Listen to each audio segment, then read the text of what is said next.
continuous series of 10 webinars by Smart Habitat Foundation. Smart Habitat Foundation is an excellence for art and architecture and for human settlement, initiated by Creative Group and Professor Charanjit Shah. For the last 4 years, we are working on various aspects of art, architecture. We have various debates with students of architecture and teachers of architecture colleges, so that the interface between the practice of architecture and the teaching methodology could be understood. We have various like Indo-Russian conclave, and it's like a global debates by global architects and also allied professionals like PMC, project management consultants, construction management consultants, financial management consultants, quality management consultants, structural engineers, MEP, architecture, plus art and sculpture put together. We have the Vice President, Mr. Dr. RSOD, Gurpreet Shah. We have advisory in terms of more than 400 professionals, including various more than 200 head of the departments of School of Architecture, plus practicing architects, then the green consultants, structural engineers, MEP consultants. All the eminent personalities are participating in giving the advice in terms of creating green Indian sustainable architecture. And these are the glimpse of the various workshops we we teach the students for about 15 days in-house, and then they do the publication. So all these things are being done at Smart Habitat Foundation with the help of all my colleagues, architects, friends, and other professionals. Now we club with the ASSOCHAM GEMs. You see Mr. Pankaj Dharkar, Mr. Hiranandani, Mr. Menon, all are now clubbed together, including the support of ASHRAE, ISHRAE, even FSAI, and all those allied bodies are also coming forward, and we are having a joint platform and now created these 10 webinar discussion on various elements of building industry in terms of creating that sort of an understanding, so that we have the interface between all of them together.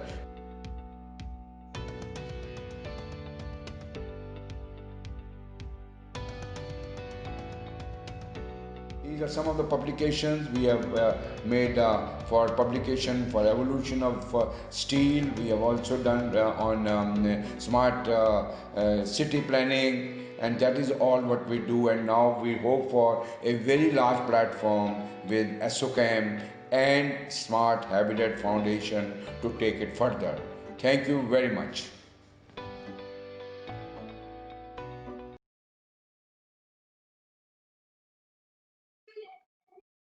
Wonderful video. So, good evening, dear friends, ladies and gentlemen. This is the session of our webinar. Smart Foundation joining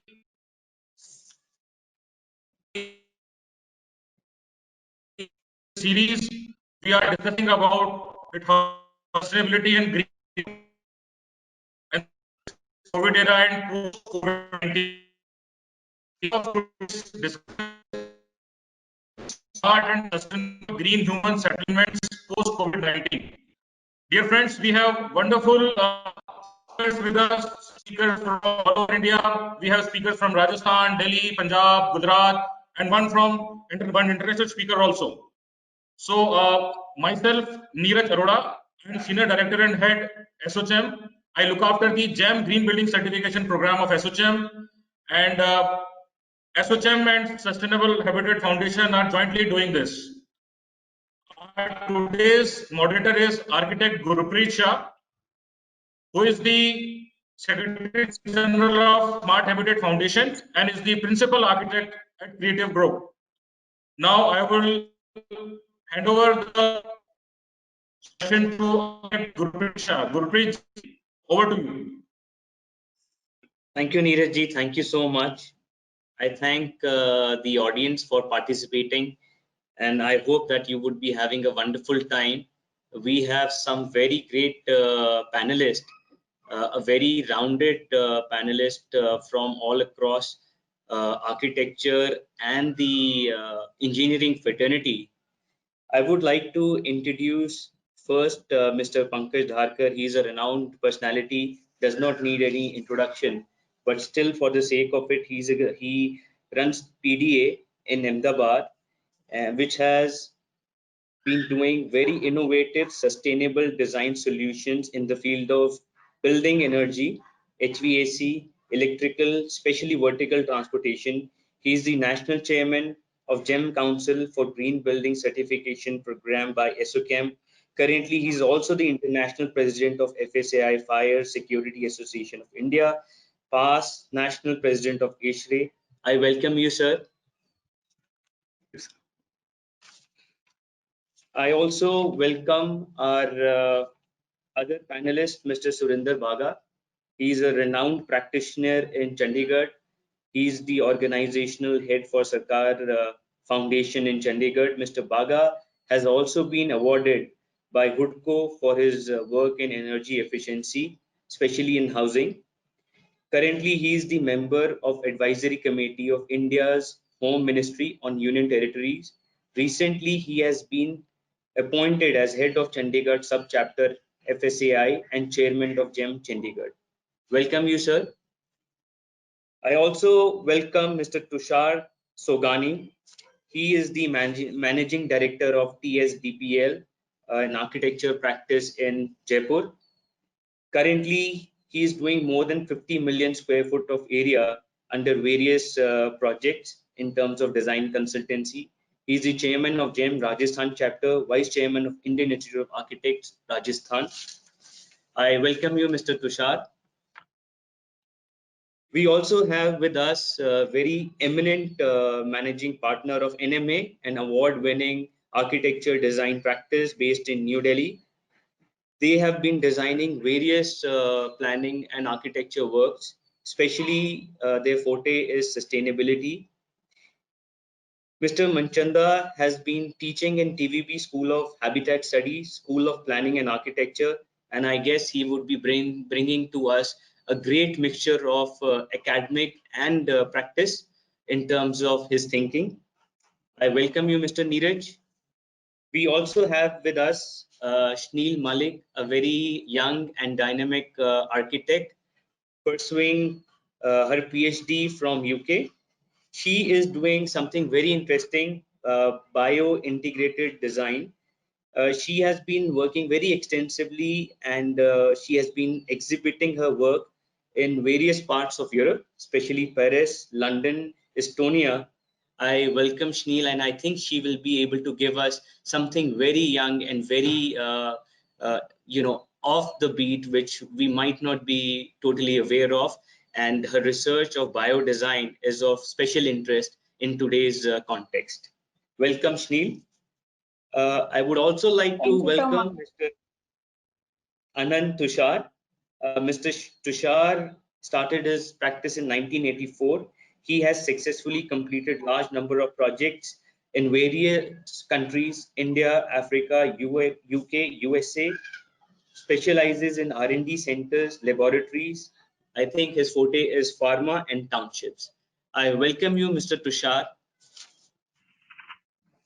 So you can see that we have a vast diversity in terms of the panelists, and I think this the word redefining smart is sustainable green human settlement post COVID is in itself very interesting. So there are three keywords: smart, sustainable, and post COVID, which I think are something that are all of interest to us and are very challenging in terms of understanding.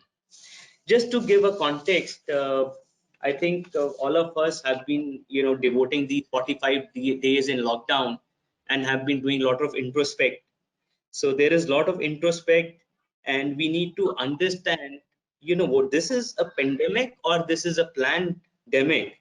So the question is something that is directly related to in terms of how the human behavior has been in terms of the evolution. And the two key words, smart and sustainable. Sustainability, I believe, is something that we have inherited from our old cities and in terms of our vernacular architecture. And especially, everyone is aware that Jaipur, old city of Delhi, Jaisalmer are great examples where, in terms of mutual shading, courtyard planning, utilizing the movement of the sun are the key elements in terms of how the human settlement was designed. But at the same time, it is also very important that we are all part of nature, and we are very minuscule because eventually the whole ecosystem runs holistically. But human species, very interestingly, always has this habit of taming the nature. We always play with straight lines. The first civilization, the Harappan civilization, was also planned in a grid. However, if we look at nature, we seldom see a straight line. Nature is very organic and full of n number of algorithms which are sometimes visible, sometimes invisible to the naked eye, and one perceives as per our evolution in terms of perception. With that in mind, slowly we have evolved from a human scale settlement to a car-based motorized settlement where I don't think there is any space for a human to walk these days. So the walkability has been lost in this progression towards more smartness, in the progression towards achieving more in terms of our greed. So the question to the panelist is at large is to understand how this human scale has been lost and we have transformed towards the car scale. Today we hardly can walk in any of our so-called smart, IT enabled, Wi-Fi enabled cities, yet we are very smart. In times to come, by 2008, almost two-thirds of the globe would be living in urban areas. By 2050, almost more than 80% of the population would move towards the urban cities. So from the cities to mega cities, our push towards sustainability would be the key, since the lot of load would shift towards usage of resources, and non-biodegradable materials would really kill the mother earth.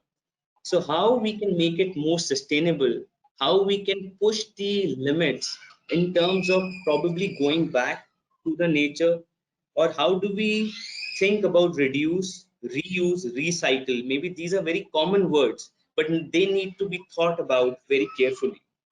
Even agriculture is something that we need to think inclusively. Maybe cities have to have agriculture as part of it, or maybe the jungles have to come back. So where do we go from here is something that I think I would like to hear from all the panelists, and I would like to open from one of our most renowned panelists, Mr. Pankaj Dharkar.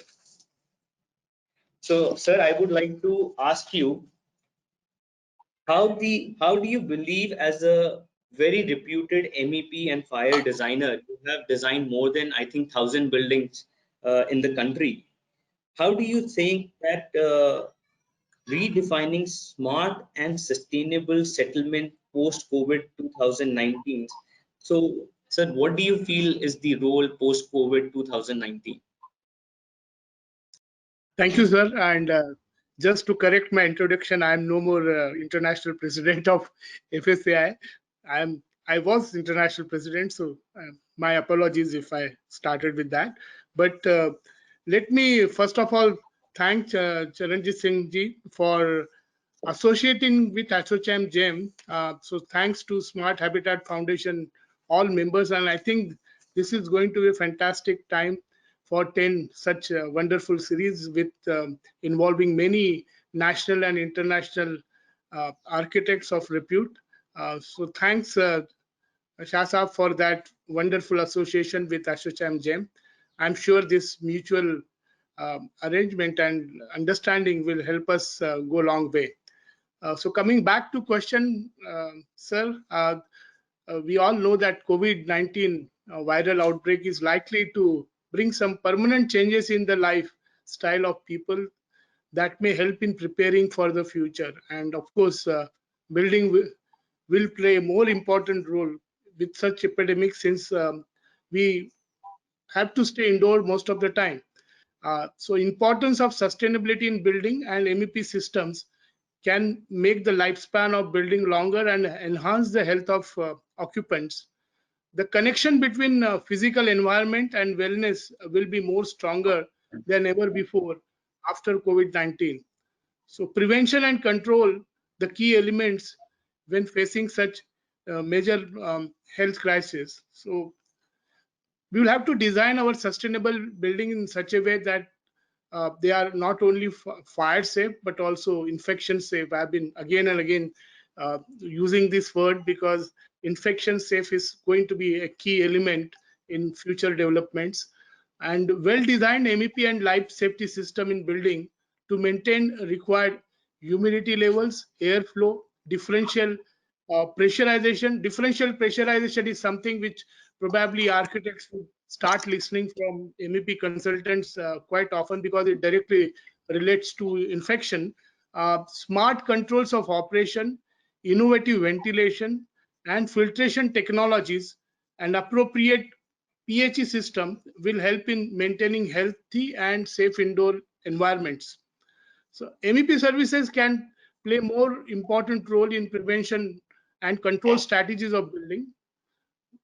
So most important aspect which we will start seeing is increased ventilation. Ventilation is going to be very crucial in diluting contaminants, bringing in outside air which is filtered or treated, or opening windows wherever possible, which was always a part of our heritage designs, which I'm sure my forthcoming speaker from Jaipur is going to speak about. That has been our wealth we lost somewhere. So wherever possible, and regular monitoring of indoor air quality will be most essential part of our designs. Buildings will have to be enhanced measure for controlling the collision of air and pollutants, controlling the exhaust backflow of for the kitchens and bathrooms, setting up an effective water seals to reduce risk of virus transmission through drainage pipes and stools, controlling the concentration of indoor particulate matter are going to be very key elements in future developments. Maintaining right relative humidity mix. We all know increased humidity makes a building unpleasant for occupants and can also help in growth of bacteria, while low humidity can increase the growth of viruses like COVID-19. So systems will have to be implemented to maintain relative humidity between 40 to 60% to prevent the growth of microbes within the buildings. Friends, ASHRAE has taken steps to provide guidance to how to ensure that buildings are prepared for future epidemics. Many of us in India are also actively participating in this global program of ASHRAE. ASHRAE has an epidemic task force which has been established to address the challenges related to effects of HVAC systems on disease transmission in building. And I'm very glad and I'm really happy that ISHRAE has come up with a guideline where they have put together um, all possible solutions and guidelines with a special COVID-19 task force set up in leadership of a technical committee. In addition to describing the virus and its transmission route, ISHRAE has also looked into effect of environmental conditions, particularly humidity, relative humidity and temperature in residential, commercial, and industrial applications. And I would urge all of you who are listening today and who have interest in this, they must download the ISHRAE COVID-19 guideline. The requirements in building will also now start seeing thermal scanning, quick access to medical facilities, vehicle management, relevant signage to alert people, flexibility in changing of room functions, and wherever necessary, like creating medical rooms, residential room, isolation and observation room, supply storage, etc. So these all have a lot of impacts on MEP, as this will become little more flexible than what it used to be. So post COVID-19, importance of an integrated design practice will become more essential for successful implementation of prevention and control strategy in modern and sustainable buildings. Thank you, sir. Thank you, Pankajji. Thank you so much for letting us know in terms of technology upgradation in the systems. And I'm sure going through the ASHRAE guidelines would further enlighten us. I would like to move towards our next speaker, Mr. Surinder Bhaga. Sir, I think you have been having a great experience in terms of living in Chandigarh, and you know how a planned city really works. I would like to ask you, how can we make sustainable human settlement in rural India based on your experiences, especially in Chandigarh and other parts of the country? To you, sir. Yeah. Thank you, Gurpreet. Thank you. We all know that about 70% of country's population is living in villages, and village is a mother unit of India, which is feeding the entire nation. And villages are having almost negligible facilities in terms of medical facilities, water supply, roads, jobs, employment, whatever you call it. And if you compare the density of any typical city and a typical village, you will be surprised to know that Bombay's per square kilometer density is 30,000 persons per square kilometer, and in a village, on an average, it is about 1,000 persons per square kilometer. And Gurpreet was talking about what will be the scenario after COVID-19. My opinion is that you will hardly listen any COVID patients in villages of India, because we are self-sustainable. The cow dung is being used in as a manure in agricultural fields, and there's no wastage. There are no wastage dumps. There's no dirt, in spite of the fact that very little attention has been paid to the villages. Now we have very great success stories in India and abroad where villages have come up like model villages. There is one example in Maharashtra state. The village is called Anandwan. Anandwan is a name like it's a jungle of joy, spread over nearly 500 acres of land, and it was established by Baba Amte. Baba Amte has set up that village to accommodate nearly 2,500 leprosy patients. And this village is self-sufficient, and it got almost everything you call solar power, you call biogas plants, and there are check dams, there are all other hospitals, and everything is there in that village. And inspired from this particular village, about 12 villages in and around that area in Maharashtra are following those traditions which are set up by Anandwan village. Second example, I will quote from Indonesia.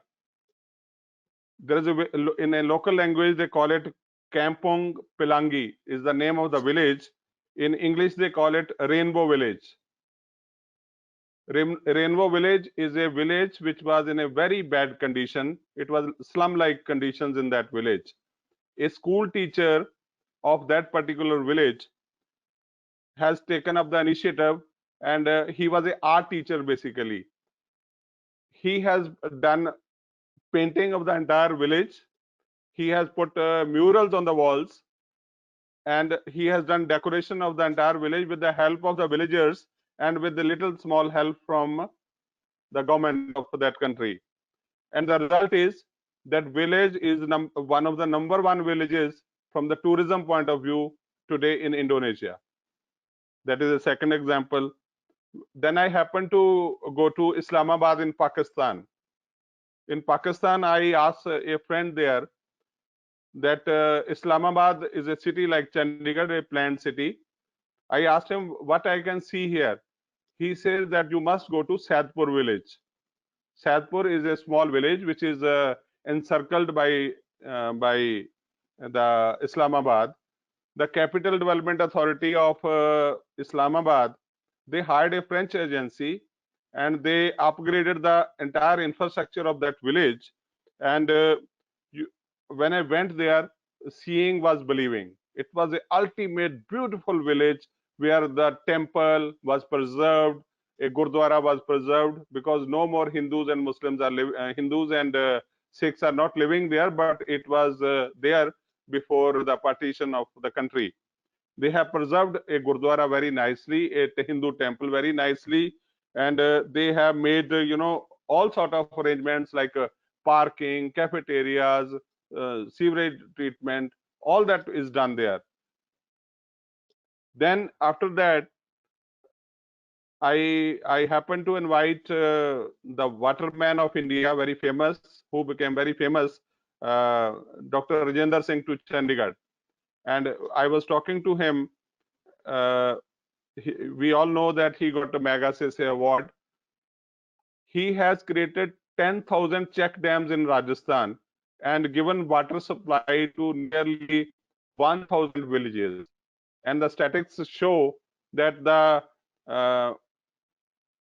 area under forest is grown, the yield of the crop has increased, and villagers have become self-sufficient, and so on.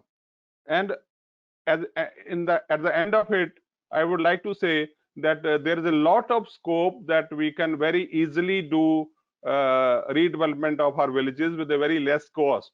Then people like Baba Balveer Singh Sichewal is doing a great job in Punjab in the redevelopment of the villages, and I think that we can take cue from all these best examples which we have in India or abroad and make our villages worth living. Thank you so much. Thank you so much, Surinder ji. And I think the village example is fabulous, and it really talks about what India is all about. And it also, I think, I'm recollecting the slogan my friend Fred told me, less is more. So, this whole intent of going to the mega cities, if our villages become sustainable, if our villages we are able to create a full ecosystem, then I think the whole logic of further pressurizing Mumbai's and Delhi's, going beyond that 30,000 persons per kilometer, per square kilometer, would definitely help us a lot. It's a great thought, and I think this atmosphere of COVID, where work from home was a forced thing on us, also gives us a cue that villages or small towns, the whole economics might change and the viability in those areas may come back. So the planning principles of sustainability would be key to actually make them much more sustainable. With that, I would like to go to Mr. Tushar. Tusharji, I would like to ask you in terms of your experience working extensively, especially in a city like Jaipur, which has so much to offer in terms of its great heritage, in terms of all sort of sustainability, in terms of once you go there, you can see Hawa Mahal, you can see a technology in its nascent sense. So I would like to ask, in terms of green building, what do you think post COVID, now in this current scenario, how we can restart the button? So I would like to ask, green building has contributed a lot in fighting against COVID-19. So do you think now is the right time to reset the button? Over to you, sir. Yeah, am I audible? Yeah, absolutely. Audible? Thank you, Gurpreet. And I think I always love to be asked a question when it comes to Jaipur, as Mr. Dhakar also mentioned. I'll just give you an example of Jaipur that which was planned in the year 1726 by the renowned then architect Vidyadhar Bhattacharya. And you won't believe, at that period of time in 1726, when there were no professional architects, it was so holistically planned with the local climatic condition of the area. He has planned the entire city right from macro level to micro level. And just to add, I'll tell that the city like Jaipur or the other cities which Surendra Baga Saab mentioned, are more resilient towards a pandemic like COVID-19. So I think a reset button has been pressed by nature, and everyone need to introspect. You won't believe that before COVID-19 was there in our life, only few of us people, architects, MEP designers, used to talk about certain principles of sustainability. Actually, but when it comes to COVID, I'll just give you a small example that when day lighting, as Mr. Darkar said, that day lighting and natural ventilation are one of the key principles for sustainability and for a green settlement, human settlement. But now, after COVID-19, when every one of us was,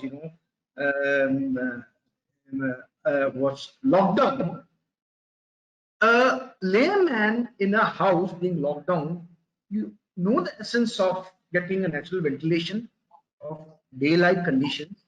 My mother, I'll just give an example. My mother said, "You have been locked down for the entire day, beta. Just go and feel the evening. बाहर कितनी अच्छी हवा चल रही है." These are the things which have come to our life. So it's really it was a blessing in disguise, though it was very unfortunate, this pandemic, but it was a blessing in disguise for us people, wherein we have introspected not our every way of life, but we have introspected actually the sustainable and the green architecture.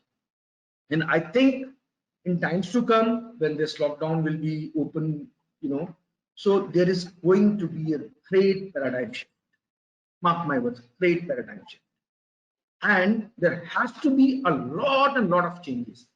I'll just give an example that today morning also I was discussing with one of my clients. I was working on a proposal of a group housing which was being perceived before lockdown.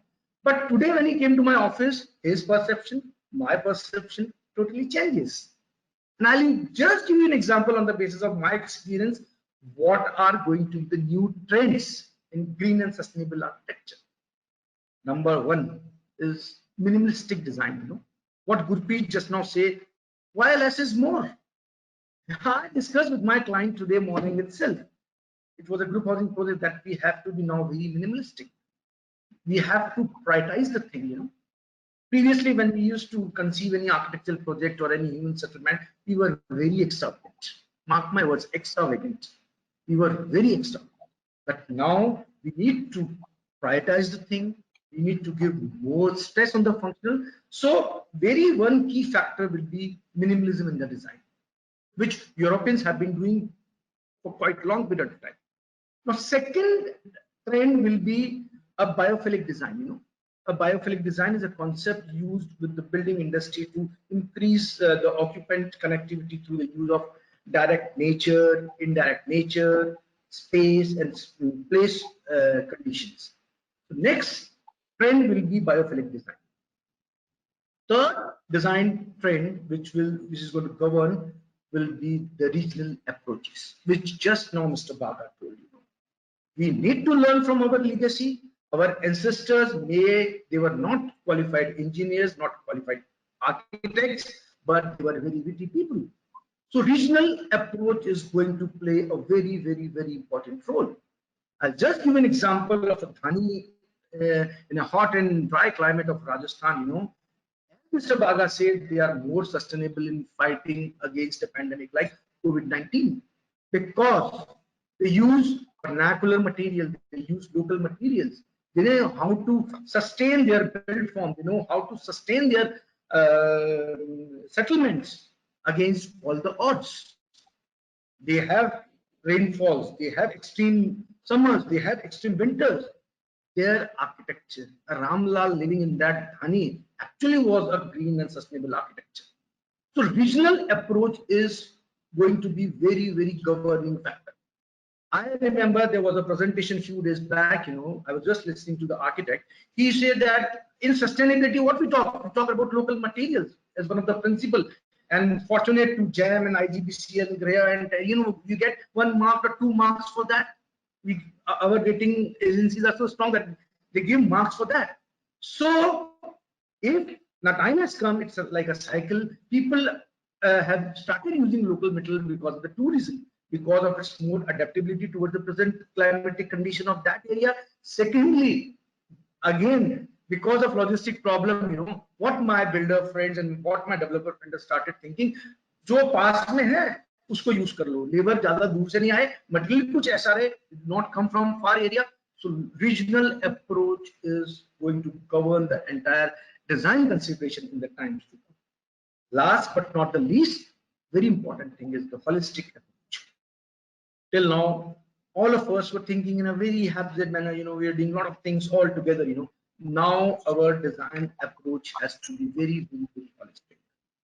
So all these 4 factors, design factors, we will soon see in the day-to-day life of all the designers, all the architects, and I'll say that this pandemic actually was a blessing in disguise for us. It was actually a blessing in disguise. Though it was not needed, we were not prepared for it, but finally, I think in the times to come, we'll be more stronger, we'll be standing within our community, within our settlements, the most strong force to face such pandemics. I think this is what I have in mind. Thank you. Thank you, thank you so much. I think we have enough for our needs, but there would always be shortage in terms of our greed. So that is the key. And I think Mr. Pankaj is also there. Maybe there can be some more innovative points for not using glass and actually respecting our vernacular architecture. And maybe there would be also one day where we would change our air conditioning from 24 degrees to 26 degrees and have our own Indian system in terms of what is a comfort condition. With that, I would like to move to Mr. Neeraj. Neeraj, I think you have such a great experience in terms of academics and practice built together.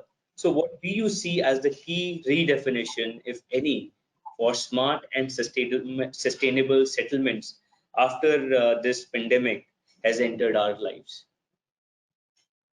Gurpreet, first of all, let me say thank you to the Smart Habitat Foundation and to ASSOCHAM GEMS. I think this is a very important webinar that all of you have organized, and I think the more we have conversations, the more likely it is that jointly we can come up with interesting ideas that may genuinely inform what we do going forward. So what I want to say is that till COVID, of course, COVID-19, it is a once in a lifetime sort of a thing. It's hopefully not something that any of this scale is not something that we are going to see anytime in our lives again. Given the fact that our practice and my personal work, is generally very sustainability centric in any case, I think this thing has made me and made some of us together understand that there needs to be a complete shift in the way we look at how we design, how we approach the whole task of design and building.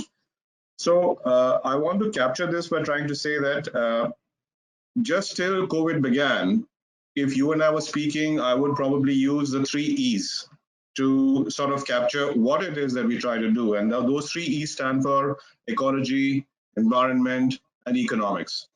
And while all those 3 E's are still extremely important, I think it is absolutely necessary to me, in my mind right now, that we sort of, change this entirely and look at it from a completely different perspective and say, well, no, I think we should look now for the 3 H's, which is human, health, and happiness.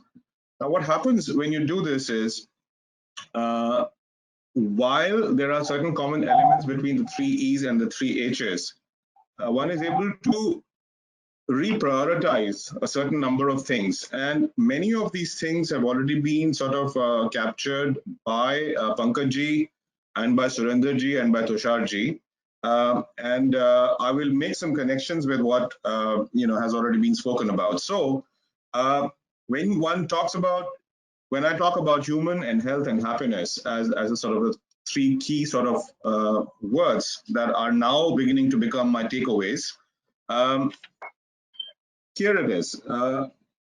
Traditional systems, on the one hand, that we seem to have lost sight of as we have gone forward. The whole definition has been slightly technical. So if I just use the metaphor of the courtyard like you did, Gurpreet, on the one hand, and talk about how we existed at a particular point of time, how Surinder has explained, for example, even right now, we are able to sort of look at a particular kind of healthy living when we are not in an urban situation. And you flip that and we look at the other part, the other sort of metaphor, which is bungalow, where we have sort of been, making building envelopes which have become larger and larger with time. And into these larger building envelopes, we are pumping air, which is mechanically controlled, which Pankaj dwelt upon in some detail already. And that, as we all understand, and as was already mentioned, makes us realize now that this whole business of indoor air quality and what kind of ventilation systems we employ, this is going to become tremendously important in the future. So informing ourselves once again with the metaphor of the courtyard versus the metaphor of the bungalow, or the courtyard actually is a word which talks about open space, right?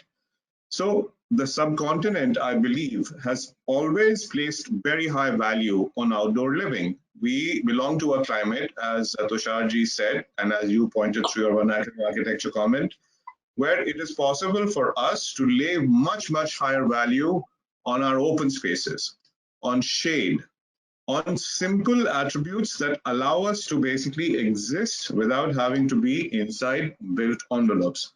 Starting from something as simple as that and then graduating to a new understanding of traditional systems, which once again Tusharji made a very appropriate link with, in, for example, in the design of traditionally in the design of Jaipur, cooling systems which are as simple as running air through the cooler parts of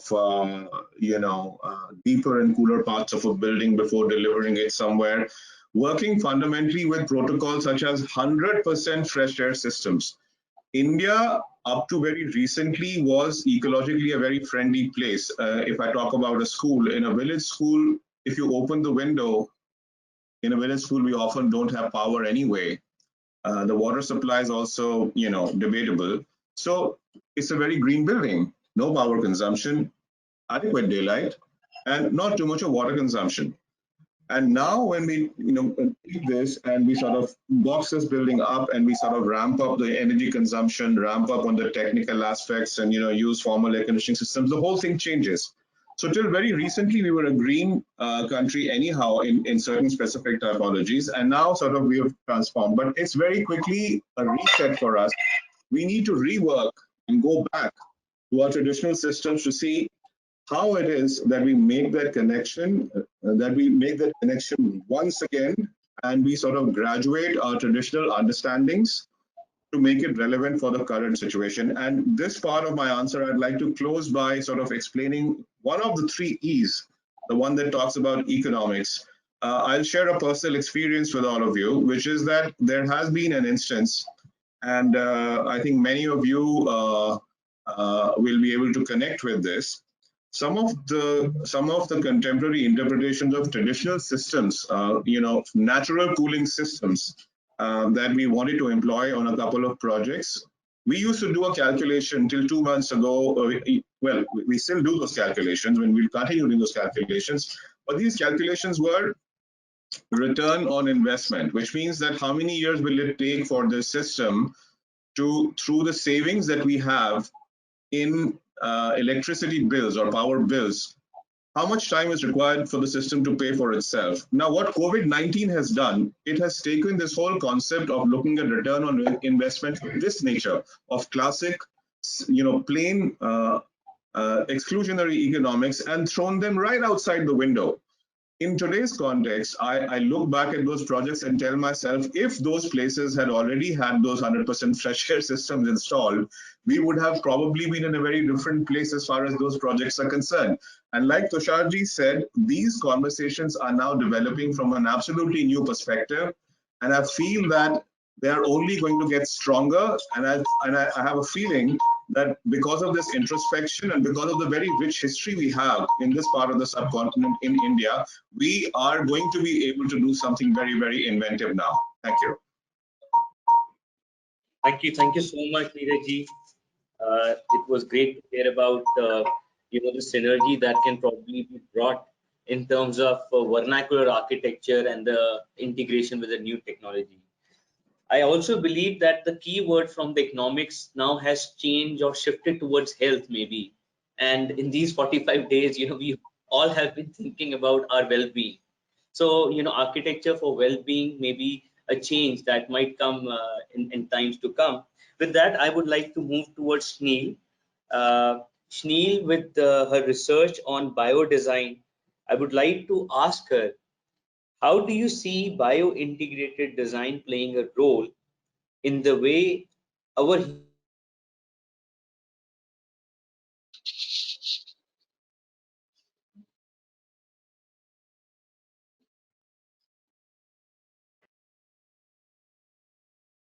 Did we lose Gurpreet?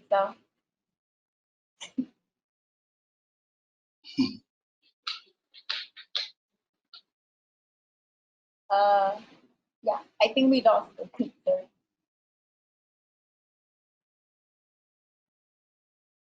Hmm.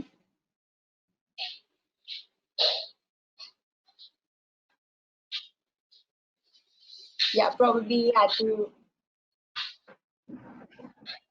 Let's just wait. He'll be back soon. He's Yeah. very Okay. he's easily connected. Yeah, Sneel, I think I was just asking, how do you see bio-integrated design playing a role in the way our human settlements are architecturally designed post-COVID? Brilliant. Thank you so much. Firstly, this is more than a dream, probably, to be sharing a panel discussion with some most eminent architects, people I've probably looked up to in my education. One thing actually that Gurpreet sir missed saying is that my journey actually started with him at Creative Group. So I'm a disciple of Gurpreet sir and Professor Shah.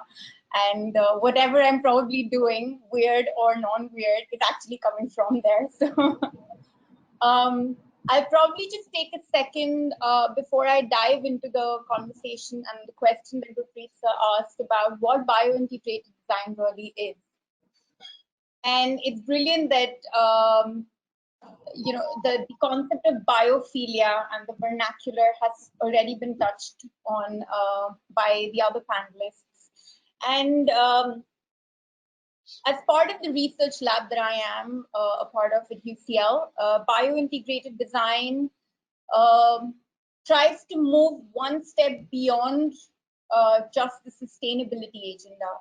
And we try to question how we can integrate or design living systems from the bottom up. And when I say that, that means that can our building skins perform photosynthesis, just like the skin of a plant leaves? Can we try to fabricate ecosystems that exchange mass and energy with its surroundings in real time, passively, without any external energy supply? Bio-integrated design allows us to integrate a new system of materiality. So we try to develop new living materials that help us to design new fabrication tools with which, for instance, we can fabricate skins and living systems, or even like the skin of our human body from the bottom up.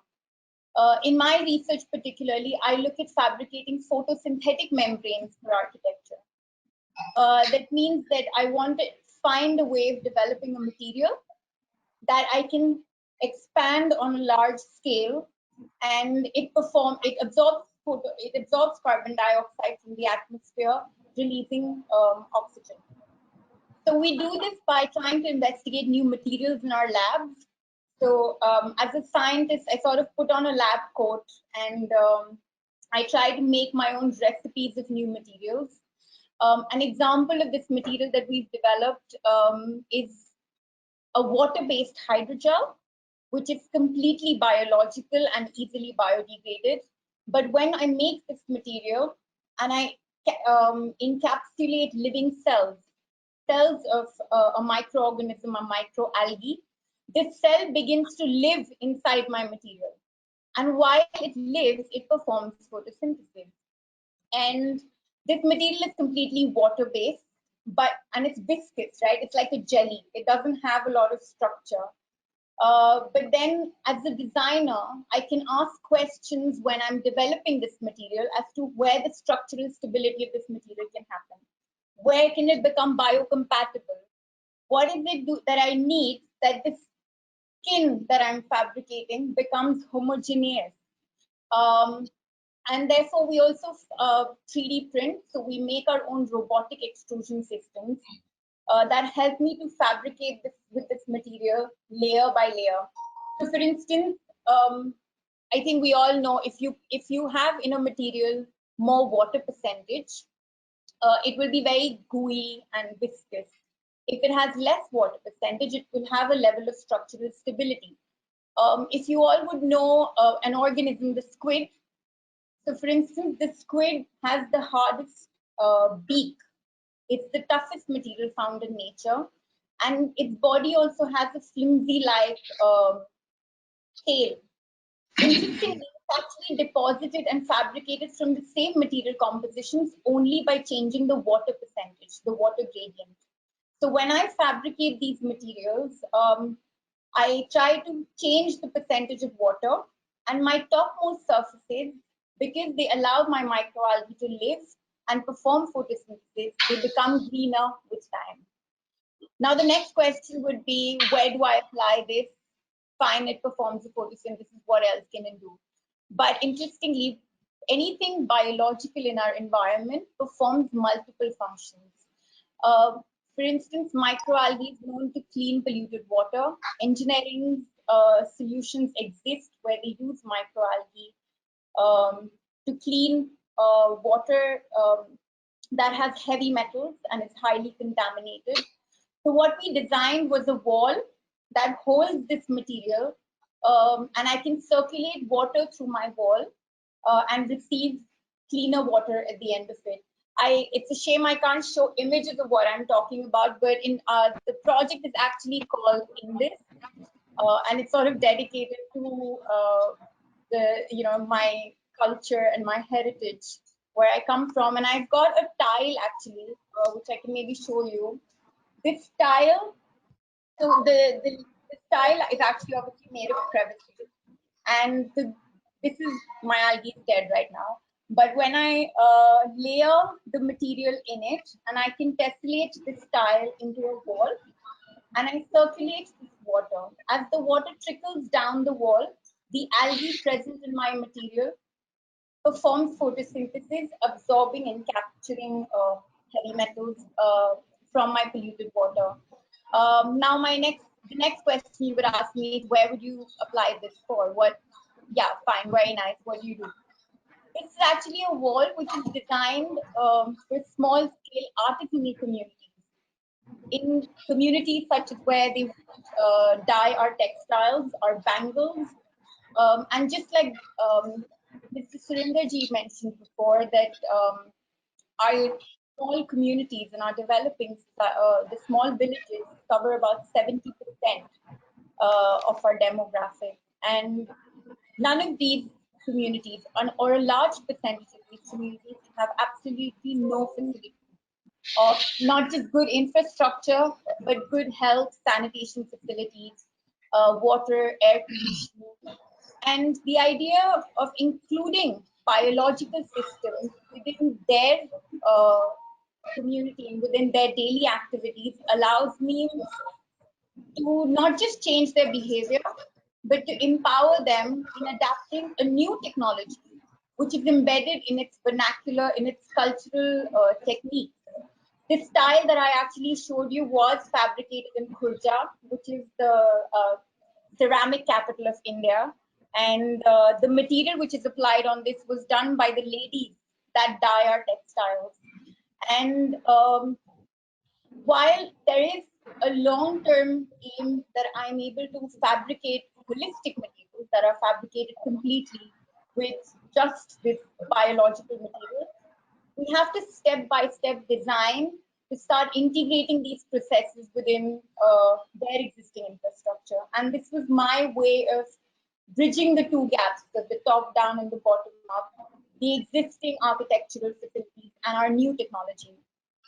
I probably just, I know we are slightly running late today on schedule, but I just wanted to say one thing, that with bio-integrated design, we are trying to bridge or dilute some of the boundaries between the human and the non-human. The question of how architects design environments that are hosted with and within environments.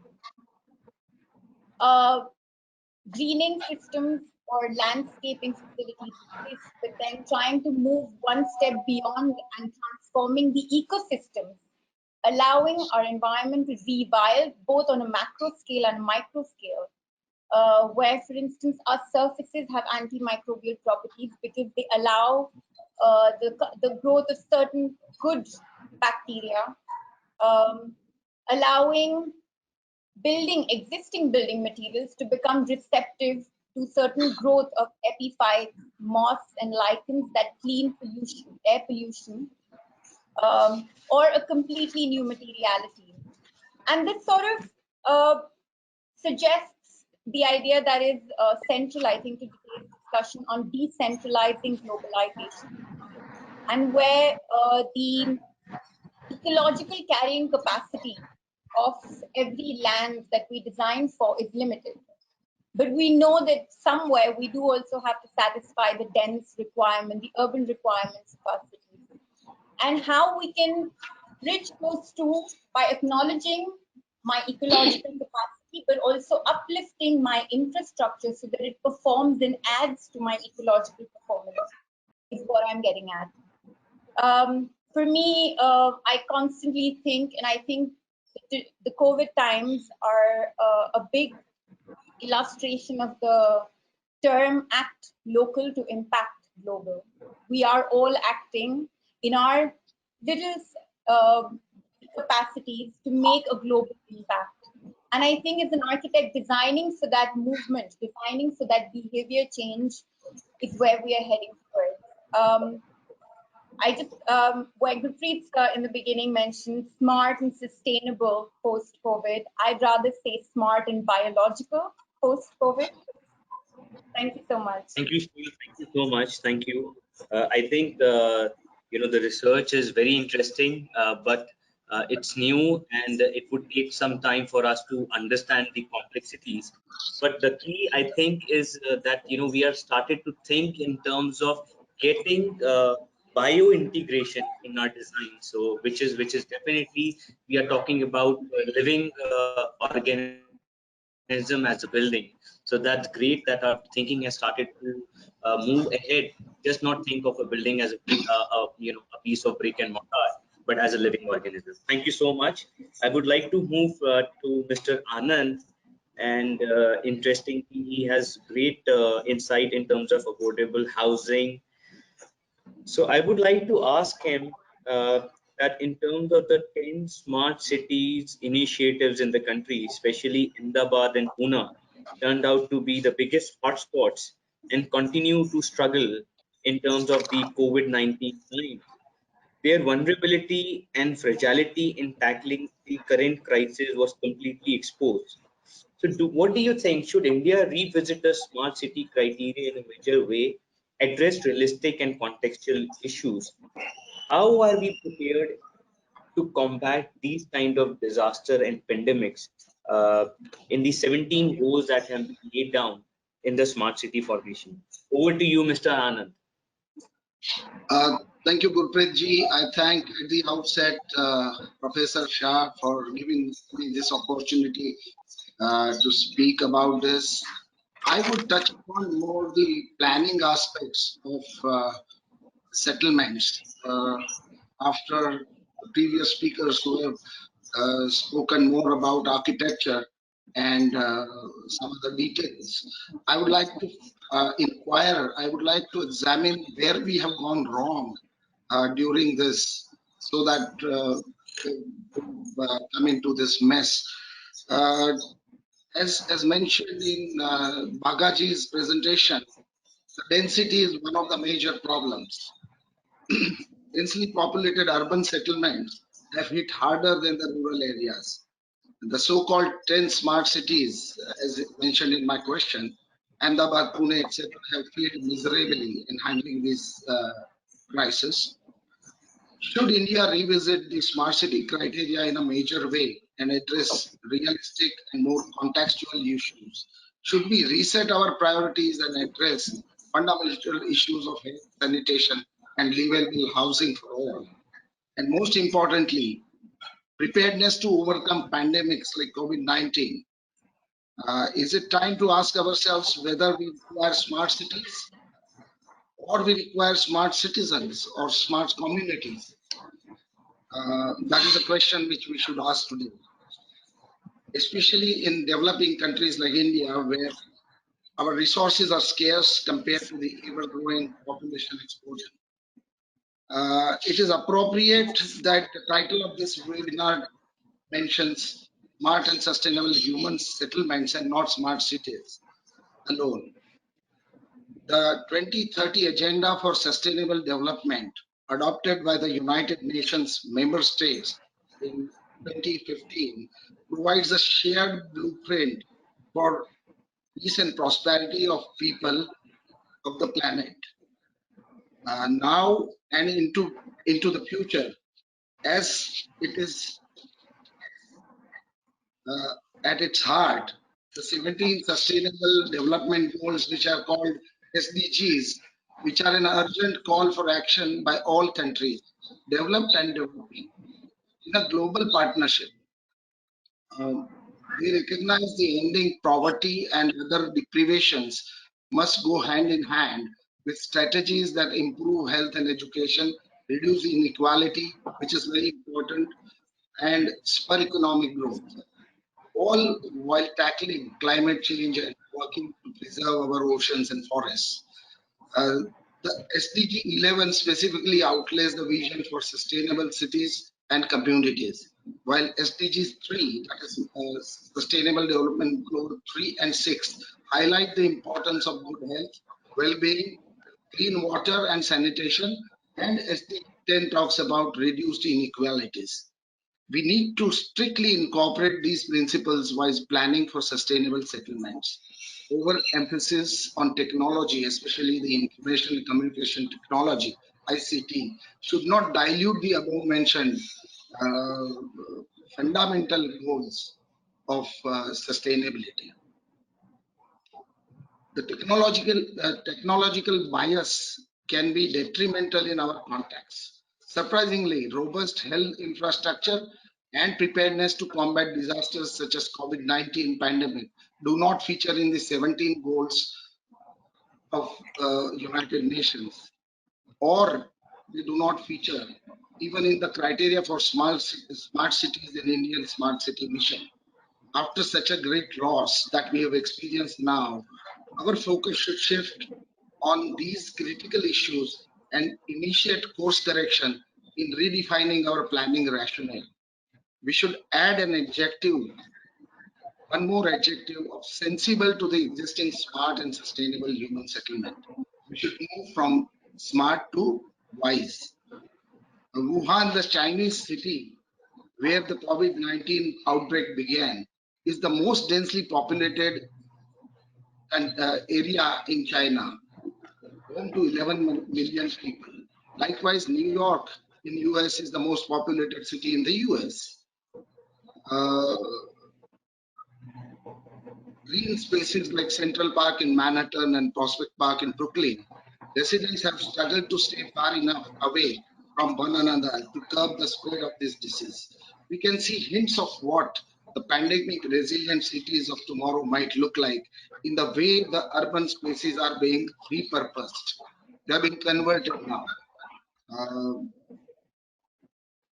In last few decades, city planners under pressure from vested interests, such as speculators and politicians, have been promoting congestion in the name of high density, justified as high efficiency. We need to get rid of this obsession to maximize and replace it with optimization of the potentials of land. Our policy related to land ownership needs to be majorly reformed to stop this mindless game of speculation. If pandemics are to be a regular part of our lives, our cities will need to be more adaptable.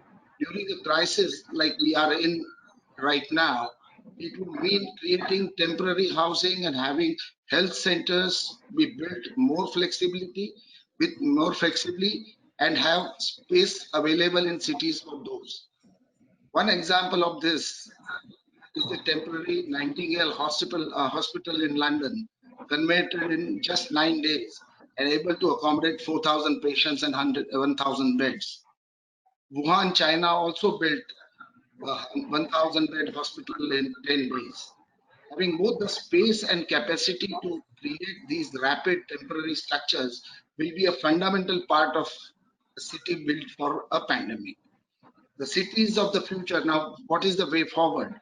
The cities of the future need to be more localized, not just for food, but in access to day-to-day amenities.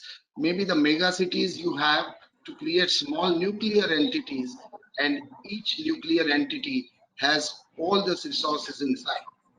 One example of this is the 20-minute city, something that was being trailed in Melbourne, Australia, before the coronavirus outbreak. In a 20-minute city, almost everything a citizen needs, from shopping to healthcare to exercise, is within a 20-minute walk or bike ride. This is the concept of a self-reliant, Atmanirbhar human settlement. Ancient cities of India, as mentioned by the previous speakers, including Tusharji, had this concept of walkability and beautifully responded to local climatic conditions.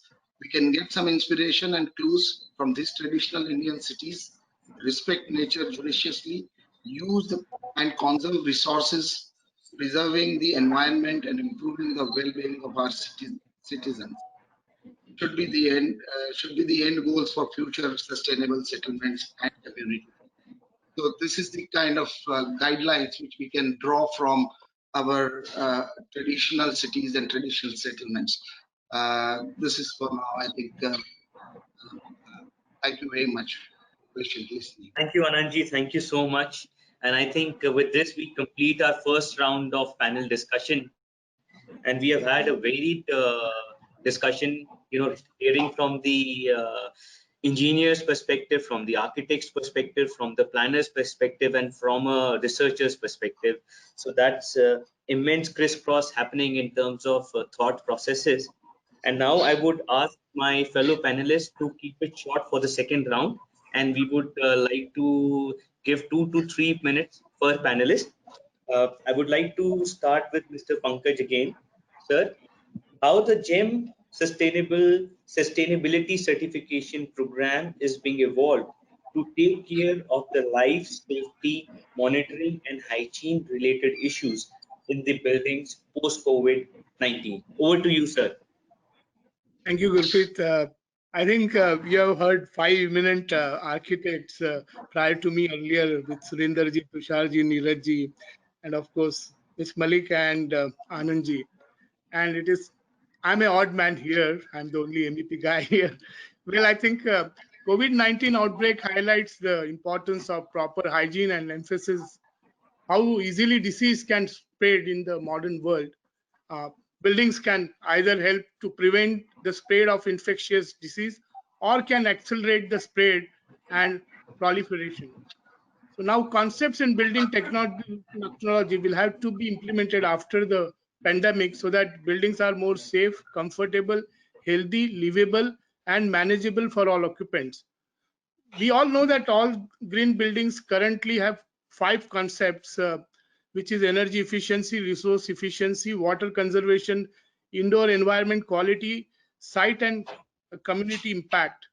And all the speakers have touched these subjects. So some of the green building concepts are already taking care of required strategies, but the measures will have to be more enhanced and stringent post COVID-19 in terms of how do you credit them will have to be rethought.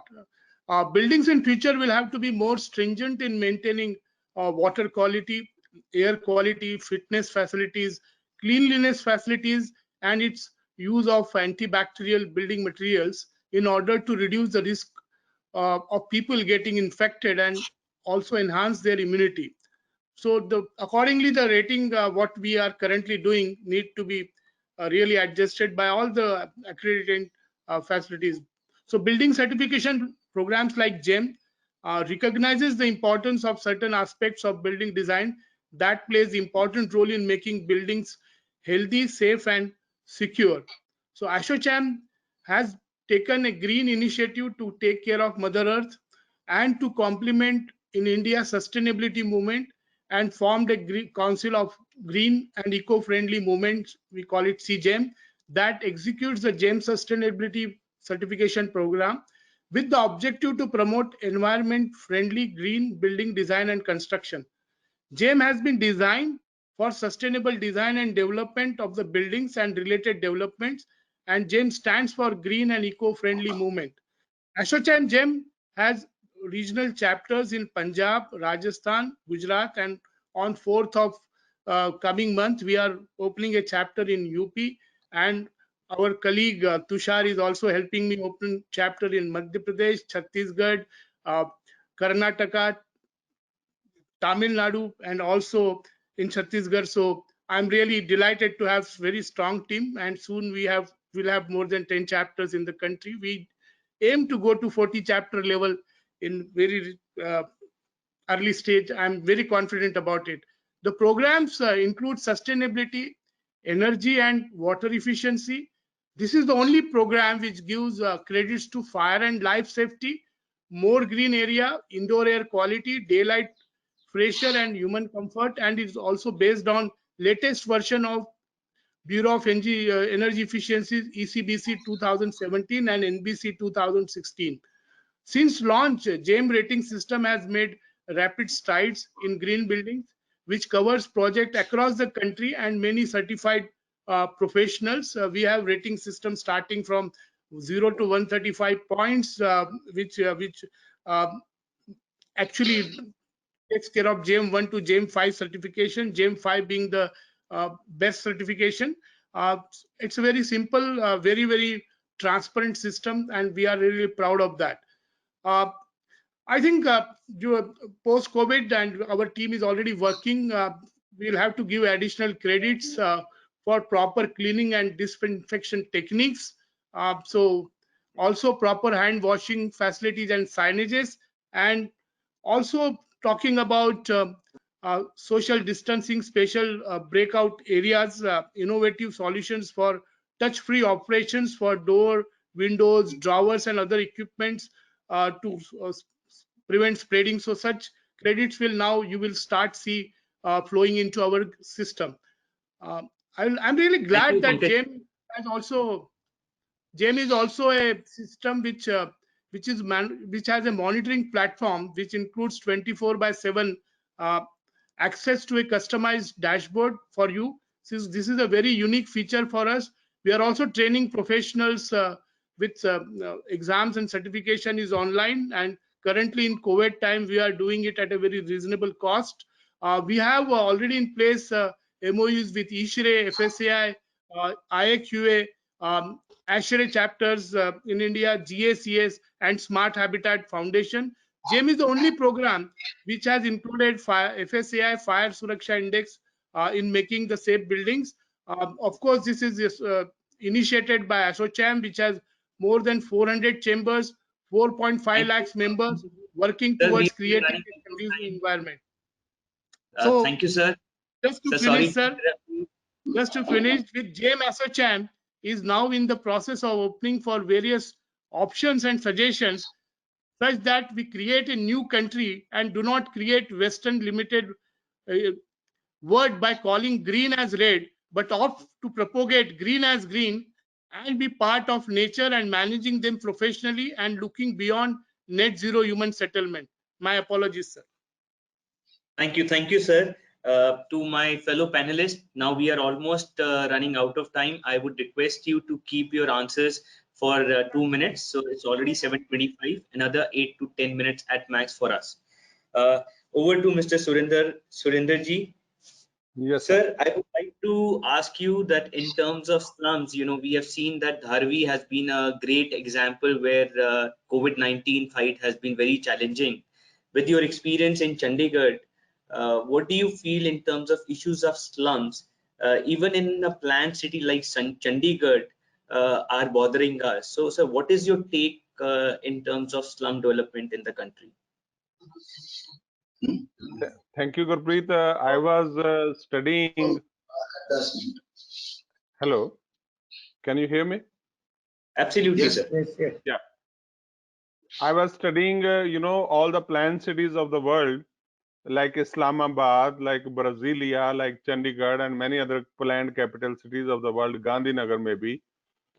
I found that no planner, no policy maker, no administration, no political system has given any direction to keep some allocation for the poor people.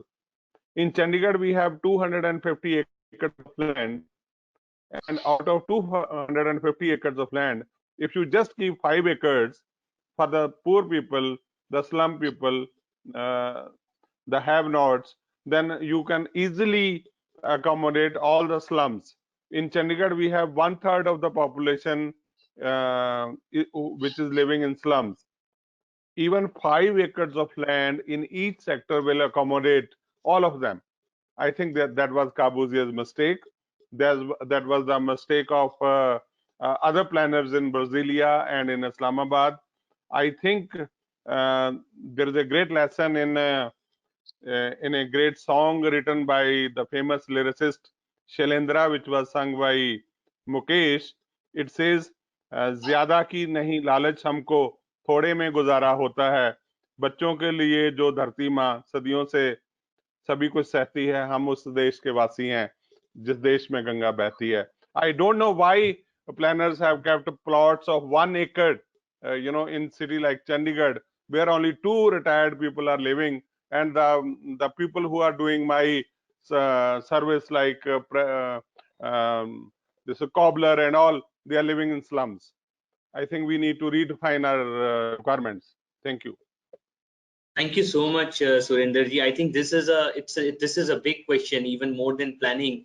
We have seen that even in this lockdown, the lockdown was planned for the rich, but what happened to the migrants is known to all. So even the government of India failed miserably in terms of thinking about the unorganized sector. So in terms of planning, it is our duty that we have to think more realistically, that the unorganized and the organized have to live together. So that connectivity and that thinking has to, especially, we have to be very, very, optimistic about it. I would now like to go to Mr. Tushar, and sir, I would request you to keep it to 2 minutes. I will. Question, please. So, sir, how can our living environment be better prepared for the next lockdown that may even last longer in the Indian context? So, I guess our first experience of the lockdown has been, we were not aware of it, but maybe can we plan the next one? I think we had a similar question in some webinar start to also. He also very upfrontly told that we are not expecting such lockdowns, as such pandemics in future.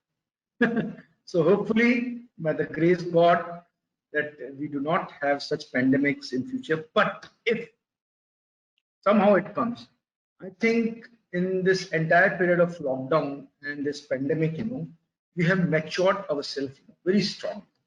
Let me congratulate all the professionals of India, especially I'm talking about India, that we have acted very smartly. And hats off to our bureaucrats also, all the corona warriors, they have fought this pandemic very smartly. We need to hats off to them, We have proved ourselves to the entire globe in a very, in spite of such odds being in our country, we have done a fantastic job.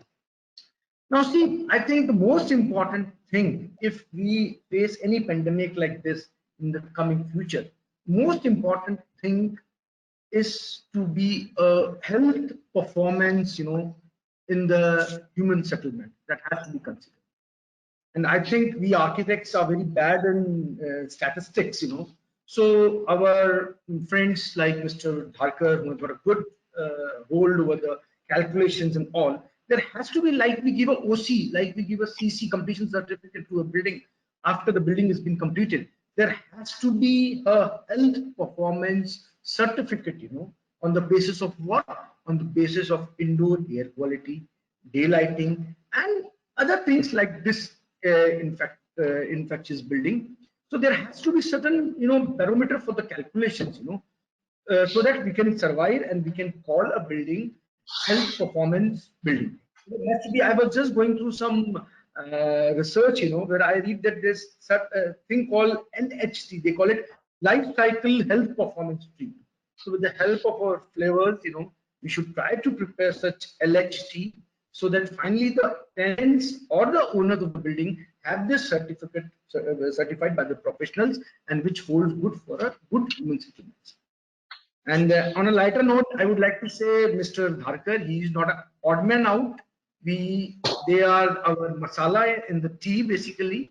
So a masala tea cannot be prepared without the masalas. So we need Pankaj Dharkar Saab and the people from MEP who can do a kind of lot of calculations and statistics involvement in such health performance. Thank you, Tusharji. And I think the takeaway from your talk is that maybe the change is something which is constant. And what I have learned in this pandemic is that I have shifted from my row house, where I could hardly have the air and the wind, and I've shifted to a smaller built-up area of a farmhouse where there is more open space, where I can grow my own agriculture, and where I can actually see the sun and I can sit outside. So maybe the change is that this whole intent of living with nature has to come back to the society at large. And with that, I would like to go to Mr. Neeraj. Sir, I would like to ask you, how would you illustrate those changes that may directly impact how we design after COVID-19? Over to you, sir. Thank you. I'll keep it short, and I think it's a coincidence. I was planning to one of the examples that has been foremost on my mind. I briefly already touched upon, which has to do with how these conventional systems, the traditional systems that we have for cooling, have a new relevance for us today. And this basically tells us that the conventional manner that we have employed currently of seeing what are the economics of the decisions that we make as designers, this part needs to be sort of reanalyzed, from certain points of view. And before I sort of get to that, I must say that I agree with Tusharji that Pankajji's inputs are not only, this is not an odd man out situation. In fact, anyone who's dealing with subjects like air quality is actually central to this whole debate and discussion. So keeping that in position, and also saying that what Surendraji mentioned, I really liked his comment regarding the attention that we perhaps need to pay. I think he was speaking about slums, but I'll just use that and connect that with the second example I had in mind. Um, which also links to the planning question that was raised by Anandji. So affordable housing, or this entire program, for example, we are looking at this housing for all by 2022 program just right now, and for one reason or another, we have accepted within this program that we should size the EWS units at, let's say, 25 square meters each. It's time to reanalyze whether this is the correct decision or not. Whether we need to ascribe this level of economics alone to decision making of that nature. Should it be economics or should it be socio-economics? And now I quickly go to another example, which has been foremost on my mind because as an air traveler, as most of us travel fairly frequently, I have been seeing over time. T1 in Delhi it was designed so as to allow for two distinct levels, and Gurpreet ji would actually also understand very clearly because he's an expert on airports, where there's a dedicated space for people, users of the airport, people who are going to fly out, to sit and wait. And one of the things that happens when you sit and wait is that typologically the significant connection you make is with the outside. So you're looking at what's happening outside, you're able to see the planes. Decisions such as, introducing retail into these spaces on the back of certain economic considerations, which tighten up these spaces and make less space available for all of us who are travelers and more space available for the retail aspect, perhaps even sometimes cut out the line of sight we have down into the tarmacs and planes. Here is another example of how we may have to re-look at some of those decisions and take a bit of a different view. Once again, saying that this is about social, it's about people first. It's about health, not only physical but mental. And each and every one of these little examples that all of us, I'm sure, will be coming up with, connect with the larger aspects of planning and connect with the sort of changes that we potentially have to make going into the future. So that's what my response on this is. Thank you very much. Thank you, Neeraj. Thank you so much.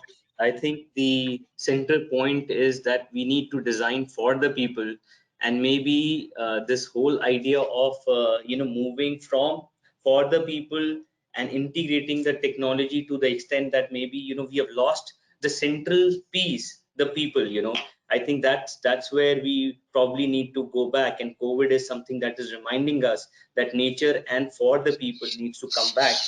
With that, I would like to move to our young speaker, Shri, once again. And I would like to ask her, what are the major challenges that architects and designers face when it comes to their ready integration as part of our existing built environment? I think there are a lot of challenges, obviously, because it's something completely new, and their ready scale up is difficult. These things have been seen to work in research labs, in small petri dishes, in science experiments, but then trying to scale up as an architect is what's very difficult. We don't have currently supply chains, and we don't have manufacturing facilities that will help us to readily make these systems and to fabricate and make them happen. That's one thing. But then before that also, I want to point out that the life cycle of anything natural is slightly different than the life cycle of a building. In 1 year, we have 4 seasons. In those 4 seasons, leaves grow, fall out, and then grow again. And when we design for a system to perform like that, it will begin to change with season. And that fine tuning as a designer is very difficult, because we are architects at the end of the day. We want these systems and places to be used by you and me. But then we also want to be holistically closer with nature. So it helps. The next challenge as a designer that I personally face sometimes is, what are my design tools that I learned in my undergrad, in my master's, and my PhD, and what are the new design techniques that I want? And that sort of switch is a bit difficult, but I think it is the more we sort of try to execute it in real life is when the answers will keep feeding back. So this sort of gap between the research and the industry is still a bit wide. And for me, for instance, the wall I mentioned about, we are working to execute and implement a first pilot project in January next year to figure out where the material comes from, who makes it, who takes care of the system, etc., etc. There's also one last thing. I'm going to keep it super short. I'm a very small person to say this, but for me, I think some of the standards with which we design, the basic standards of spaces. How do we use a room? What does the window do? How does it create a separation between the outside and the inside? Those sort of standards, when we start thinking from nature's perspective, can be slightly fine-tuned. And I wouldn't have answers to what these standards are, but I think doing a little bit of more research and designing and executing them in real life and seeing will help us to feed all the incredible list of points that actually all the other panelists have been talking about, especially the regulations that have been put in place by GEM. It's incredible. So I think those are the two things: scaling up and executing in real life is likely a bit of a challenge, and standards. Thank you, Shneed. Thank you for the insight. I would like to now move towards Anandji. And Anandji, last 2 minutes, over to you. Can the reverse migration of the labor be considered as an opportunity to develop smart, sustainable, and resilient rural settlements with adequate job opportunities? And I think this is a very, very relevant question, because this is something that we have all experienced and felt. A very live question which has really bothered the whole government machinery. Over to you, Anandji. I think all of us have experienced this last 2 weeks. This migrant labor movement, had been occupied all the headlines of printed and electronic media. And we've seen that what kind of ordeal this lot has gone through. And after so much of difficulties, it is likely that these guys will not come back so soon, anytime soon. And experts say that it may take 8 to 10 months for them to come back. And many of them may not come back at all. So there would be problems at both ends, from where they have left and where their native places, native states, where so many people have once again reverse migrated. That means there's so many more people now which be there in the villages or towns or states like Bihar or Jharkhand, Chhattisgarh, etc., etc. So they will have to now, if they have to survive, government have to come in and create some kind of infrastructure, improve the conditions and enhance the infrastructure, which has now been under so much of pressure because of the returning migrants, returning laborers. On the other hand, and we should take advantage of this situation when government has declared such a big stimulus package in all these sectors. We should try and implement these sustainable principles while improving or enhancing the infrastructure, social as well as physical, in the areas where these people have gone back. On the other hand, from where they have left, for example, in Gujarat, Surat, there were some 17 lakh migrant workers, and 12 lakhs of them have now returned. And maybe a large percentage of it will not return. So what will happen to the industry which was being run by these workers, migrant laborers? So there they will have to replenish this the loss which is there. They have lost this a lot of migrant workers. So what this opportunity can be taken up to develop local labor force by way of training them in skill development centers, and you can probably train them to suitably to serve this industry, which is now at a standstill because there is no labor. So it's a win-win condition on both sides. More importantly, the local labor force, all of them may not require new housing. So there would be vacancies in, there would be a lot of vacancies in the current housing, which was being used by this migrant labor. Most of them were like slum-like conditions, very shanty-like conditions. So you will get an opportunity to decongest this and probably improve facilities and amenities in these settlements. So both sides, you see, that will be in a way a step towards this Atmanirbhar or self-reliant settlements. That's what I feel. Great. Thank you, Anandji.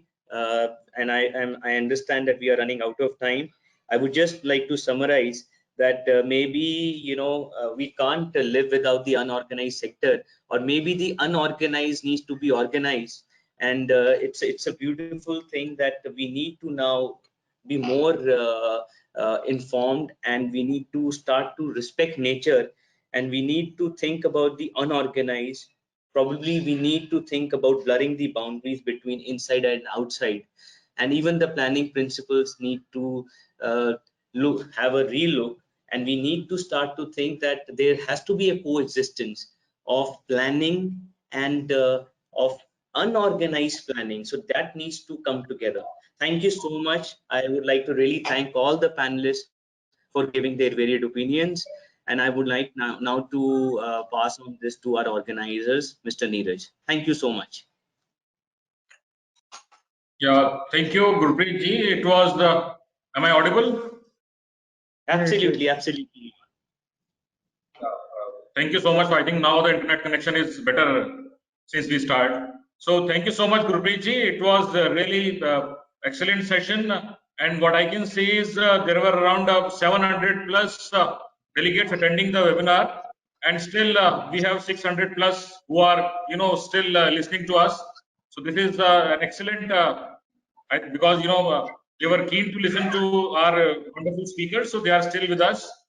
Now we have with us architect Charanjit Shah, who actually initiated this series of webinar, and this is his creation. When the lockdown started, he thought of that. Why don't we should utilize this time to discuss sustainable aspects? So he initiated this, and Charanjit Shah Saab is the senior advisor of ASSOCHAM GEM Council. So he asked ASSOCHAM to join for this wonderful series, and this is how we joined. So now I would request architect Charanjit Shah Saab to say a few words on this and to let us know that what next we have in our next webinar. We have our next webinar on 29th May, which is again a very wonderful topic. So Charanjit Shah Saab, now it is over to you. Welcome. Right. Thank you, my dear Neeraj ji and ASSOCHAM GEM's team and my wonderful speakers. Really enjoyed every word of my speakers, and I think is the time to really go inward and do some sort of understanding. The valid, speakers' thought from Mr. Anand to Mr. Bhaga, where and Mr. Neeraj and Mr. Tushar, in a sense, that how this opportunity can be used for decentralization. Maybe that urban growth could be controlled, which was actually flooded with so much, migrant laborers, other things put together.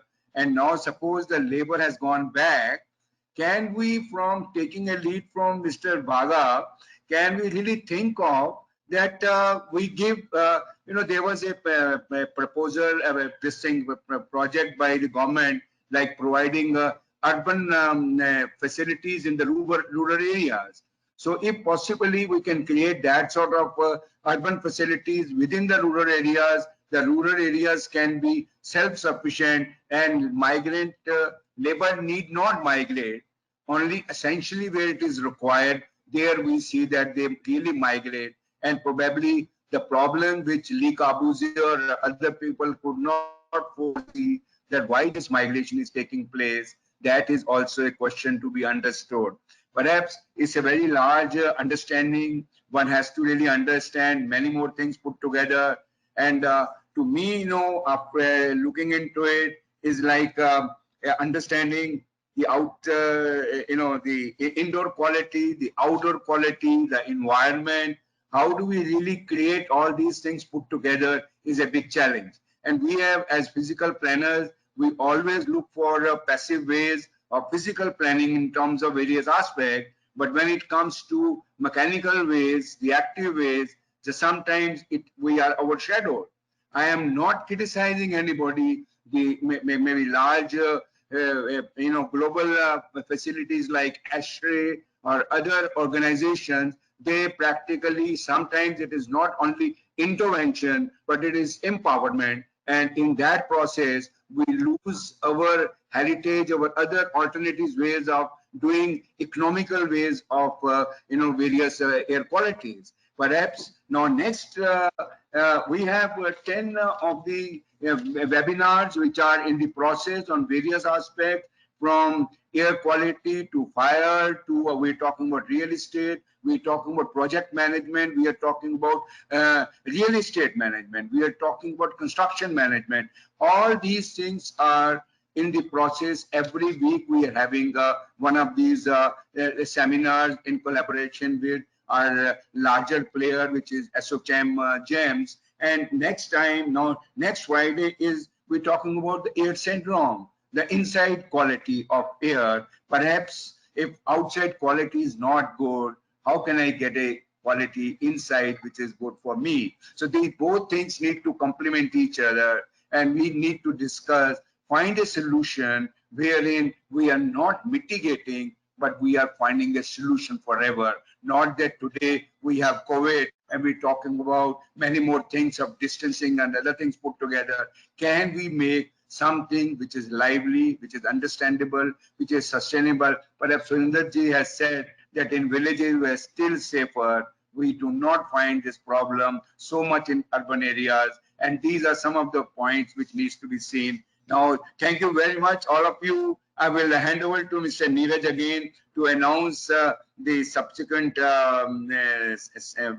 webinars for the, every Friday. From now, we are cutting down to 1.5 hours into 2 hours, and maybe perhaps 6 to 7:30 every Friday we'll have. And let's see that we all progressively do something which really conclude in a very nice manner, and we really sort of all our confusions of mind are practically derated, and we say yes, we are living in a proud India which was sustainable earlier, and today also we proudly say yes, we are sustainable and we live with nature. Perhaps that we have forgotten. This lesson is which we have to take an intake, and is yes. Neeraj, back to you. Thank you very much.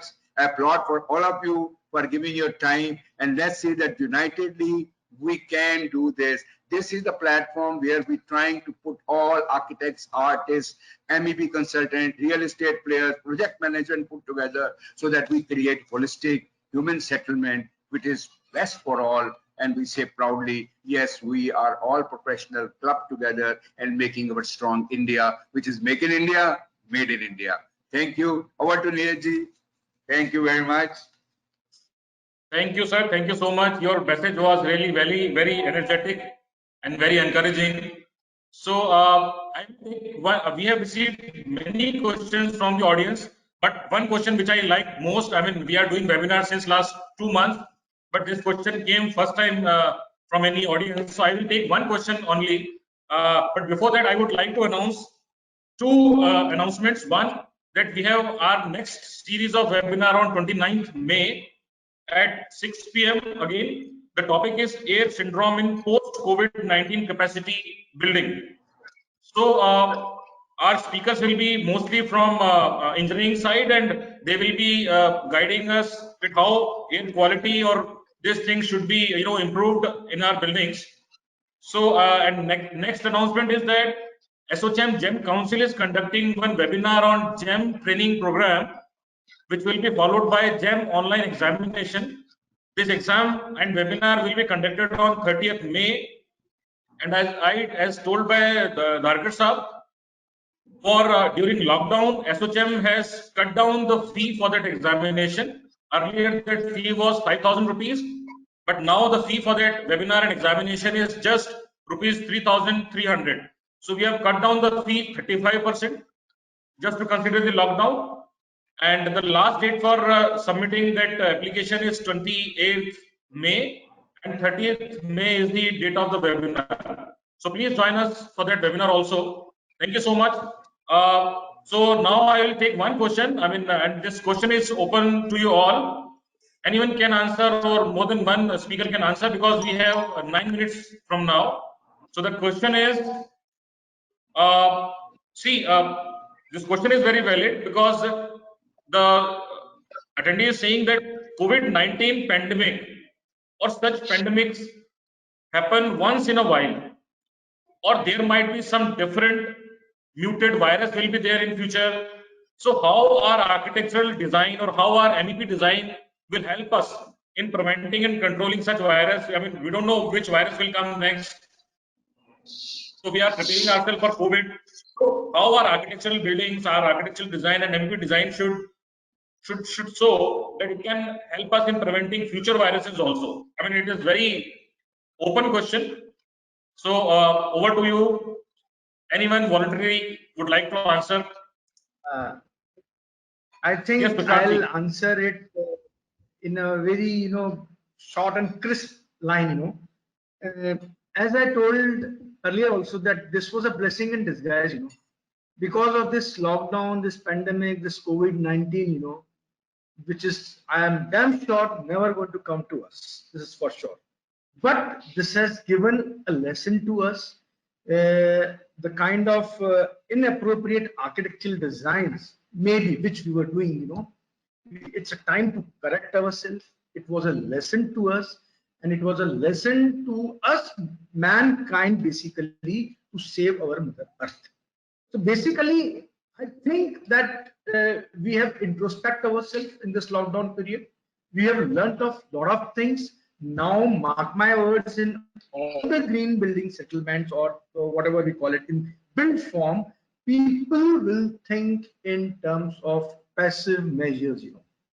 They will have a less inclination towards the active measures of doing the things, like creating a structure, as Mr. Mansanda said, that first I create a building and then wrap it with the glass. I think someone told us. First, then what I do, I first create a problem, then solve it. This situation will not come in future. So this is the biggest lesson we architects, we designers, we engineers have learned out of this pandemic. Thank you. Thank you so much, Tusharji. Neeraj Manchanda-ji, would you like to add something? Sure. I think that's really the question. That's the question of the hour. So I think the way I'd like to explain this is, while we have, simply because of the length of time in history that we have existed on the subcontinent, while we have an extremely rich palette of responses, I think it needs to be sort of re-looked at what degree of sophistication our architecture and planning responses have been, whether it's morphological in terms of how there is mutual shade in our settlements, which are very dense, thereby creating favorable conditions thermally for ourselves on the one hand. And if you look at the social equivalent, how well developed the phenomenon of a threshold or a dehlize is, which actually becomes an extended interface between the inside and the outside. How we have used traditional shading systems. There's a whole long history of naturally evolved wisdom that we have. As we have recently, between, let's say, early 90s and now, there has been an acceleration of development. We have an aspirational India. Most of the construction that is going to happen in the world will happen in places like India. And we have, in order to sort of take care of this quick requirement of construction and building, we have adopted certain models which so far have been relatively unquestioned. I agree with Tusharji. These models now need to be questioned adequately enough for us to interpret whatever aspirations we may have without compromising on any parameters of performance or any parameters of any sort whatsoever, but reconcile them into what is naturally advantageous for us by bringing back our historical traditions and the learnings that we can draw from that. I think at a very large, at a macro level, that's fundamentally the message that comes home very, very strongly as we are dealing with this thing right now.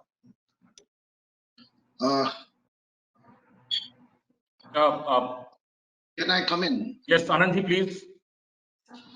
Now, in this question, yes, I don't think we have any control over, recurrence of this kind of pandemic or a virus. We only have to, protect ourselves. So, and in Sanskrit they say that ati sarvatra varjayet, that is excess of everything, of excess of anything is not, is excess of everything is dangerous. So we should try to relook at our lifestyles also. And of course, as mentioned earlier, passive designs and designs which are in tune with nature we will have to resort to them. And I don't think we can control pandemics, or we as architects or planners have any control over these phenomena. So what we can do is only try to save ourselves as humankind. Yeah. Can I just add one little sentence to this, please? Sorry. There is yes, most welcome. Yeah. I recently read a study which was actually written by an ecologist decades ago, and he had suggested a concept, MIGI, which is microbiome inspired green infrastructure, where he suggested using, just like how our stomach has a lot of bacteria that keeps us healthy, he had suggested incorporating certain plants and even materials that allow hosting these plants that create a cleaner environment, but without actually maybe using an air conditioning system that extracts air from, but it does it passively, just like everybody said. So I think this concept of the MIGI will be increasingly incorporated within the materials that we select, the surfaces that as architects we create, and also the small rooms and volumes we extract in how we design our buildings. And it sort of adds on to how air ventilation happens, but also goes a little bit smaller and detailed into the other species that are always present in our environment. Yeah. Thank you Neeraj, so I think, much. the key will be flexibility in design, which in architecture and MEP, which could be a key vision forward. Yes, sir. Yes. So, sir, I mean, if we look at our last 60-65 days, so what is the outcome of this Corona-19 or COVID-19? COVID-19 is basically telling us just to ensure hygiene in our daily life, just to improve our lifestyle, and nothing else. That's it. So I think with this, we should end our this webinar. And on behalf of ASSOCHAM and Sustainable Habitat Foundation, this is my proud privilege to extend my vote of thanks to all the eminent speakers, Dharkar ji, Gurpreet ji, Charanjit ji, Baga Saab, Tushar ji, Anand ji, Architect Shneel Malik, Dheeraj ji, and our wonderful audience, those who patiently listening to us since last 2 hours. We are thankful to ASSOCHAM's IT team, Mr. Harinder, Mr. Amit, who is working since last 1 week to make this webinar happen. Thank you so much. Thank you all of you, and would request you to join us on 29th once again and 30th once again. Thank you so much. Thank Thank you you. all. Thank Thank you. you. Neeraj ji, I Thank you, will Neeraj. just Thank you, Amit. my Thank soul you. lady, smart lady speaker, my student, and now she's become my master because she's done the masters, and now I think in a month's time she'll be doing PhD and in a very wonderful subject. And hope that the youngers will take over from the older. We could make things better. So let's see that younger team take it further in a very nice manner. Thank you, Thank you all so of much. us, you, my dear friends. Thank you all. All the best. Thank you very much.